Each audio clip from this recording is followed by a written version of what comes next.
Shivaji park में Uddhav Thackeray rally करें या एकनाथ शिंदे रैली करें, इस विवाद में बड़ी खबर यह है कि राज ठाकरे की एंट्री पूरे विवाद में हो गई है। हमने आपको पहले ही बताया था एकनाथ शिंदे उद्धव ठाकरे की इस लड़ाई में बड़ा फायदा राज ठाकरे को मिल सकता है और यह बात सही साबित हुई है। राज ठाकरे की एंट्री होती दिखाई दे रही है। दोनों के बीच झगड़ा इतना भी बढ़ सकता है एकनाथ शिंदे और उद्धव के बीच कि दोनों में से कोई भी रैली ना कर पाए, और ऐसे में क्या राज ठाकरे यहां पर रैली कर सकते हैं, यह बड़ा सवाल है। और विश्वास जानिए, बड़ी तादाद में बाला साहब ठाकरे के समर्थक हों, पुराने शिवसैनिक हों, महाराष्ट्र नवनिर्माण सेना के कार्यकर्ता हों, सब ये चाहते हैं कि राज ठाकरे पुरानी शिवसेना की वापसी करवाएं। उद्धव ठाकरे में वो बात नहीं दिखाई दे रही है। आदित्य ठाकरे को समय लगेगा। राज ठाकरे बाला साहब ठाकरे के सपनों की बात कह रहे हैं। वो ऐसी मार्मिक बातें कहते हैं जिनमें कहते हैं कि मैंने शिवसेना को नहीं छोड़ा था, जब जा रहा था तो बाला साहब से मिलकर गया था और उन्होंने प्यार से गले लगाया और कहा जा अपनी पार्टी बना ले। ये सारी बातें बताती हैं कि राज ठाकरे अब उस विचारधारा को पकड़ रहे हैं जो कभी बाला साहब ठाकरे की विचारधारा थी और बाला साहब ठाकरे ने जिसके दम पर शिवसेना को खड़ा किया था। पूरे विवाद की बात करें तो एकनाथ शिंदे शिवाजी पार्क में सभा को संबोधित करना चाहते हैं, उद्धव ठाकरे सभा को संबोधित करना चाहते हैं। इस रिपोर्ट में हम डिटेल में बताएंगे आपको कि क्यों यह महत्वपूर्ण है, क्योंकि जो भी शिवाजी पार्क में दशहरे पर शिव सैनिकों को संबोधित करता है वही शिवसेना प्रमुख होता है। यह पुरानी परंपरा है, बाला साहब ठाकरे ने ही शुरू की थी। उनके समय पर उनके जितने भी प्रसिद्ध भाषण रहे हैं, बयान रहे हैं, वो इसी शिवाजी पार्क से निकल कर आए। इसे शिव तीर्थ का नाम देती है शिवसेना। पूरे विवाद में महाराष्ट्र नवनिर्माण सेना के प्रमुख राज ठाकरे की एंट्री कैसे हुई वो बताते हैं। राज ठाकरे ने अब तक इस पर कुछ नहीं कहा था, लेकिन उनकी पार्टी के नेताओं ने बयान दिया है कि हम चाहते हैं कि राज ठाकरे महाराष्ट्र को संबोधित करें। मनसे नेता संदीप देशपांडे ने कहा कि हम जोर देंगे कि राज साहब महाराष्ट्र को संबोधित करें ताकि बाला साहब के विचार, हिंदुत्व के विचार और मराठी लोगों के विचार आगे बढ़ें। उन्होंने कहा कि विरासत सिर्फ जायदाद की नहीं बल्कि विचारों की होती है। यह बात भी हमने आपको पहले रिपोर्ट में दिखाई है कि यह लड़ाई शिवसेना धनुष बाण की है ही नहीं, यह लड़ाई है उन कार्यकर्ताओं की, उस इमेज की जो बाला साहब ठाकरे ने लोगों के मन में बनाई थी। वो नाम, वो प्यार जो बाला साहब ठाकरे ने हासिल किया था, राज ठाकरे अब उसे टारगेट कर रहे हैं या उसको हासिल करना चाहते हैं, और यह उनके लिए सबसे सही मौका भी दिखाई पड़ता है। जबकि शिवसेना के नेता इस बात को समझ गए हैं कि राज ठाकरे को बड़ा फायदा मिल सकता है, लिहाजा शिवसेना के नेता राज ठाकरे की आलोचना करते दिखाई दे रहे हैं। शिवसेना की नेता सुषमा अधेरे ने मनसे अध्यक्ष राज ठाकरे की आलोचना की है। सुषमा ने कहा कि जब कार्यकर्ता इतने आत्मविश्वास से अपने नेता के बारे में बात कर रहे होते हैं तो मनसे नेता पर इस संबंध में बहुत गंभीरता से सोचने और खुद से सवाल पूछने की जिम्मेदारी और बढ़ जाती है। उन्हें खुद से पूछना चाहिए कि क्या वास्तव में बाला साहब की विरासत को आगे बढ़ा रहे हैं राज ठाकरे, या क्या मैं, वो राज ठाकरे को संबोधित करें, बाला साहब की पहचान और पार्टी को खत्म करने के लिए भाजपा के कॉन्ट्रैक्ट पर काम कर रहा हूं। राज ठाकरे बहुत एहतियात के साथ आगे बढ़ रहे हैं, यह भी हमने आपको पहले बताया। वो बीजेपी के नजदीक दिखाई देते हैं लेकिन खुलकर समर्थन करते दिखाई नहीं देते हैं। उनको पता है उनकी राजनीति अलग है और शिवसेना की कमजोरी की वजह से जो वैक्यूम क्रिएट हो रहा है, एकनाथ शिंदे उद्धव की लड़ाई से जो कंफ्यूजन क्रिएट हो रहा है शिव सैनिकों में, उसका फायदा किसको मिलेगा? निश्चित तौर पर राज ठाकरे को बड़ा फायदा मिल सकता है। आसान है उनके लिए। उनमें लोग बाला साहब की छवि आज भी देखते हैं। शिव सैनिक दबी जुबान में पहले भी कहते रहे, राज ठाकरे में वो बात है जो बाला साहब ठाकरे में बात थी। ऐसे में वो बड़ा मौका मिल गया राज ठाकरे को बहुत जल्दी। दो बड़े मौके हैं, बीएमसी चुनाव और उससे पहले दशहरे की रैली। दशहरे की रैली को लेकर सस्पेंस और बढ़ गया है। शिवसेना और मनसे नेताओं के इन बयानों से साफ लगता है कि दशहरे की रैली को लेकर अब सस्पेंस ज्यादा है।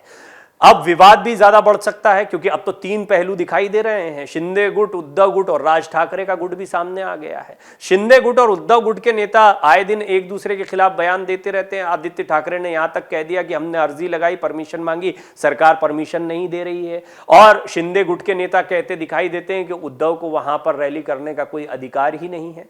बाला साहब ठाकरे के सपनों को उन्होंने पीछे छोड़ दिया। ऐसी बहुत सी बातें जो स्पष्ट तौर पर बताती हैं कि इन दोनों की लड़ाई में बड़ा फायदा राज ठाकरे को मिल सकता है। और ये मांग तो अब औपचारिक तौर पर महाराष्ट्र नवनिर्माण सेना के नेताओं ने भी उठा दी है। यानी जो एक खबर हमने आपके सामने रखी थी उसकी पुष्टि कर दी महाराष्ट्र नवनिर्माण सेना ने कि राज ठाकरे के जहन में यह चल रहा है कि दशहरे की रैली पर उन्हें लोगों को, शिव सैनिकों को, महाराष्ट्र की जनता को संबोधित करने का मौका मिले। ऐसा होता है तो विश्वास जानिए ये असली शिवसेना की लड़ाई में बहुत बड़ी जीत होगी। सुप्रीम कोर्ट किसको नाम देता है, सुप्रीम कोर्ट और चुनाव आयोग में किसको चुनाव चिन्ह मिलता है, ये सब आगे की बात है। लेकिन उससे पहले जनता किसके पीछे चले या बाला साहब ठाकरे का सही उत्तराधिकारी कौन है, ये दशहरे की रैली तय करेगी। महाराष्ट्र में राजनीतिक गलियारों की महाभारत थमी भी नहीं है और आप देख रहे हैं कि हम राज्य में ये नया बवाल शुरू हो गया है, इससे सियासत आगे गहराएगी। महाराष्ट्र में राजनीतिक गलियारों की महाभारत की बात करें तो एकनाथ शिंदे गुट और उद्धव गुट के बीच में घमासान लगातार जारी था। अब दशहरे पर शिवाजी पार्क में कौन सभा को संबोधित करेगा की लड़ाई शुरू हो गई है।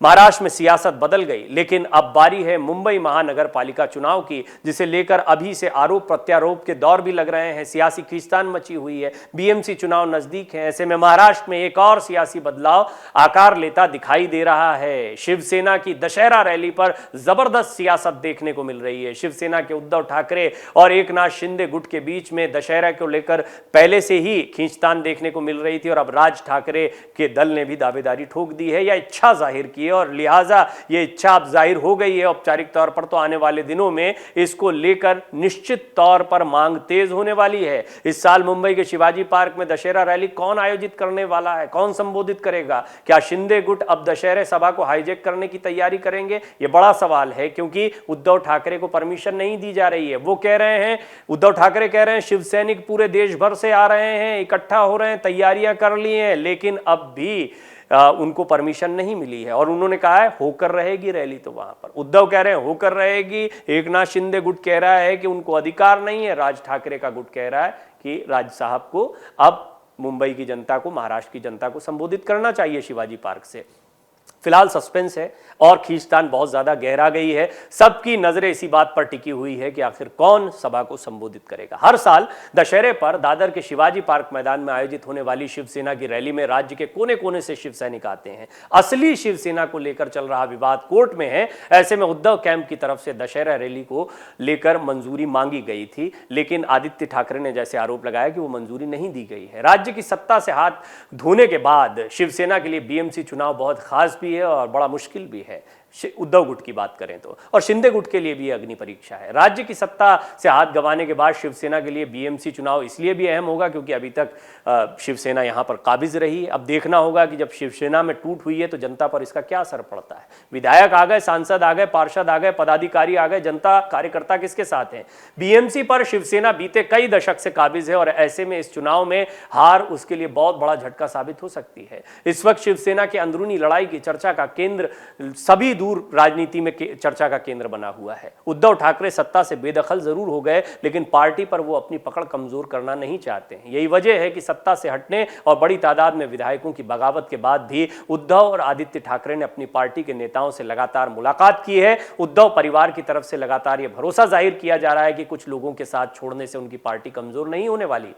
शिवसेना की स्थापना के दौर से ही दशहरे की ये रैली बहुत बड़ा उत्सव है, बहुत बड़ा चुनावी मौका होता है, कार्यकर्ताओं को उत्साह करने के लिए बहुत महत्वपूर्ण होता है और शिवसेना, दशहरा और शिवाजी पार्क का अटूट संबंध रहा है। शिवसेना की स्थापना के दौर से ही दशहरे पर रैली उसका बड़ा उत्सव रहा है। बाला साहब ठाकरे के दौर में एक बड़ा आयोजन होता था जिसमें समूचे महाराष्ट्र में बड़ी संख्या में शिव सैनिक जुटते थे। इसके बाद करीब एक दशक तक उद्धव ठाकरे इस रैली को संबोधित करते रहे, लेकिन इस साल नजारा पूरी तरह से अलग सा लग रहा है। इसकी वजह एकनाथ शिंदे गुट की बगावत के चलते 40 विधायकों का साथ छोड़ना, सांसदों का बागी होना है। इसके अलावा पार्टी के दिग्गज नेता संजय राउत ईडी की गिरफ्त में हैं। दशहरे पर रैली करने का दावा एकनाथ शिंदे गुट भी कर रहा है। खुद को असली शिवसेना वो बताते हैं। उद्धव ठाकरे ने कहा है कि रैली तो होकर रहेगी। इस सबके बीच में महाराष्ट्र नवनिर्माण सेना के नेता कहते हैं राज ठाकरे को रैली को संबोधित करना चाहिए। कोविड के समय पर जब लगातार रैलियां नहीं हो पाई, इस तरह के आयोजन नहीं हो पाए, उसके बाद भी एक बड़ा वैक्यूम क्रिएट हुआ था।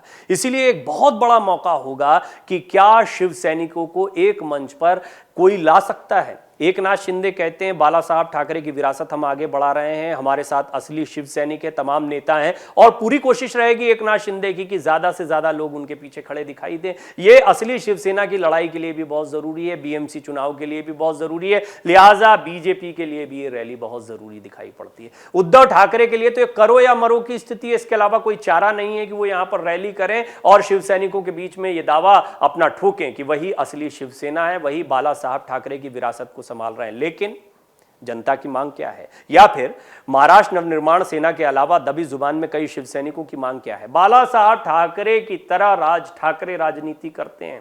राज ठाकरे को महाराष्ट्र को संबोधित करना चाहिए, वो सही उत्तराधिकारी दिखाई देते हैं। राज ठाकरे ने भी इशारों इशारों में कह दिया, बात पार्टी के नाम की नहीं, चुनाव के चिन्ह की नहीं है, असली बात है बाला साहब की विचारधारा की। और हम बाला साहब की विचारधारा और उनके सपनों को आगे लेकर चल रहे हैं, राज ठाकरे ने कहा है। कुल मिलाकर असली शिवसेना की लड़ाई 3 मोर्चों पर चल रही है और इनमें अभी वैचारिक तौर पर और जनता के बीच लोकप्रियता के लिहाज से देखें तो राज ठाकरे आगे दिखाई पड़ रहे हैं, क्योंकि एकनाथ शिंदे और उद्धव ठाकरे को आपस में अभी बहुत लंबा जूझना है। डाउनलोड करें अमर उजाला ऐप और पाएं खबरें लगातार। अगर आप ये वीडियो YouTube पर देख रहे हैं तो हमारे चैनल को सब्सक्राइब करें और बेल आइकन को दबाना ना भूलें। अगर आप Facebook पर ये वीडियो देख रहे हैं तो हमारे पेज को लाइक करें।